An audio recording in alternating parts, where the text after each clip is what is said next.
అసలు ఆంధ్రప్రదేశ్ మీద పారిశ్రామికవేత్తలకు ఎలాంటి అభిప్రాయం ఉంది?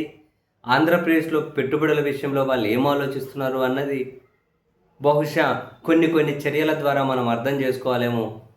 మొన్నటికి మొన్న బ్ బ్ ఈజ్ ఆఫ్ డూయింగ్ బిజినెస్‌లో నంబర్ 1గా ఉంటూ వస్తున్న ఆంధ్రప్రదేశ్ రాష్ట్రమేమో ఇన్వెస్ట్‌మెంట్ ఫ్రెండ్లీ ఇండెక్స్ ర్యాంకింగ్‌లో 8దో స్థానానికి పడిపోవడం ఒకటి.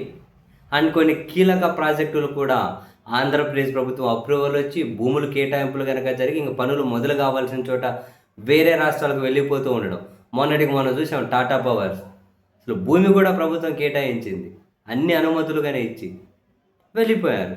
ఏంటంటే పక్క రాష్ట్రంలోనే వాళ్ళకు ఈజీగా ఉంది. పక్క రాష్ట్రంలోనే మాకు బాగుంది అనిపించిందని ప్రకటన చేసి వెళ్ళిపోయారు.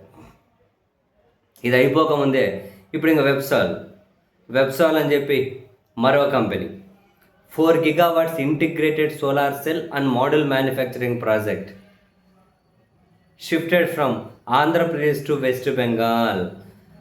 ఇంగ్లీష్ మీడియాలోనే రాసుకుంటూ వచ్చారు.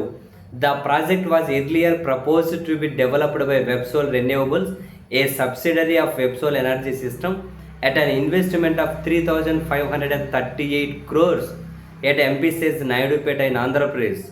It received government approval in January 2026 following the company's MOU with Andhra Pradesh Economic Development Board on November 15, 2025.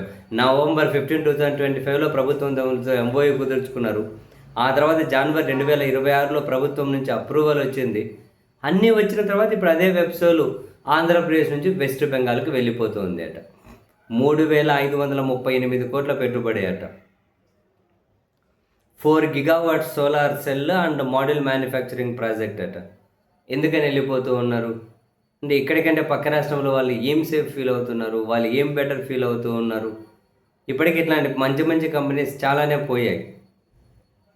మరి ఆంధ్రప్రదేశ్ రాజకీయాల్లో ఏమైనా కనుక భవిష్యత్తులో ఇటువంటి రాజకీయాలు కంటిన్యూ అయితే ఇబ్బందికర పరిస్థితులు ఉంటాయని పారిశ్రామికవేత్తలు ఏమైనా భయపడుతూ ఉన్నారా? ఏ రాష్ట్రం అయినా పురోభివృద్ధి సాధించాలి, ఏ రాష్ట్రమైనా డెవలప్ అవ్వాలి అంటే మినిమం ఫస్ట్ కావాల్సింది ఏంటి? కక్షపూరిత రాజకీయాలకు ఆ రాష్ట్రం వేదిక కాకూడదు. కక్షపూరిత రాజకీయాలు ఉండొద్దు. హింస, దాడులు, అప్రజాస్వామికం, చట్ట నిబంధనలు అసలు ఇటువంటివన్నీ ఉండొద్దు ఏ రాష్ట్రంలో అయినా. అప్పుడు పారిశ్రామికవేత్తలు సేఫ్ ఫీల్ అవుతారు. ఎవరు ప్రభుత్వం వచ్చినా కూడా ప్రభుత్వం పని ప్రభుత్వం చేసుకుంటూ పోతే పారిశ్రామికవేత్తలకు మన పని మనం చేసుకుంటూ పోదాం అనుకుంటారు. బహుశా ప్రస్తుతం ఆంధ్రప్రదేశ్లో పొలిటికల్ ఎన్విరాన్మెంటు ఇది ఈ ప్రస్తుతం ప్రభుత్వం యొక్క పాలనా వ్యవహారాల ఆ శైలి నచ్చడం లేదా? మరి పక్క రాష్ట్రంలో ఇంకేం బెటర్ ఫీల్ అవుతున్నారు? ఎందుకు వెళ్ళిపోతున్నారు? మన ప్రభుత్వం కూడా ఒకసారి పునరాలోచించుకోవాలి.